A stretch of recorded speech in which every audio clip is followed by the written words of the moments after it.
आशा एक ऐसी चीज़ है जो हमें कमज़ोर बनाती है। ये स्टोरी किसी दूसरे पर आशा रखने का क्या नतीजा होता है उसके बारे में है। किसी गांव में एक धनवान सेठ रहते थे। गांव के सबसे अमीर लोगों में उनका नाम आता था। ठंड का मौसम था। सेठ रात को किसी काम के लिए घर से बाहर निकलते हैं। इतनी ठंड में रात को घर से बाहर निकलते समय सेठ की नज़र एक गरीब आदमी पर पड़ी। सेठ ने देखा कि उनके महल के मुख्य द्वार के पास ये आदमी बैठा हुआ है। फटे हुए पुराने कपड़े पहने वह आदमी ठंड से कांप रहा था। इतनी ठंड में उस आदमी को बिना गर्म कपड़ों के देख सेठ चकित रह जाते हैं। सेठ उस आदमी के पास जाते हैं और उनसे पूछते हैं कि क्या तुम्हें ठंड नहीं लग रही है। वो गरीब आदमी ने जवाब दिया कि लग रही है, पर क्या करूं, मेरे पास पहनने के लिए गर्म कपड़े नहीं हैं। इतने सालों से मैं कड़कड़ाती ठंड में ऐसे ही बिना गर्म कपड़ों के रहता हूँ।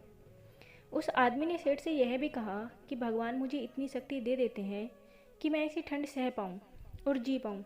ये सब सुनकर सेठ को इस गरीब आदमी पे दया आ जाती है। सेठ ने उस आदमी को कहा कि तुम यहीं रुको, मैं अंदर जाकर तुम्हारे लिए गर्म कपड़े भिजवाता हूँ। सेठ की बात सुनकर वो आदमी बहुत खुश हो जाता है और उसने सेठ को धन्यवाद भी दिया। उस आदमी को आशा देकर सेठ अपने महल में चले जाते हैं। महल के अंदर जाकर सेठ अन्य कार्यों में व्यस्त हो जाते हैं और उस आदमी के लिए गर्म कपड़े भिजवाना भूल जाते हैं। अगली सुबह सेठ के महल में काम करने वाला एक नौकर सेठ को बताता है कि बाहर एक आदमी मृत पड़ा है।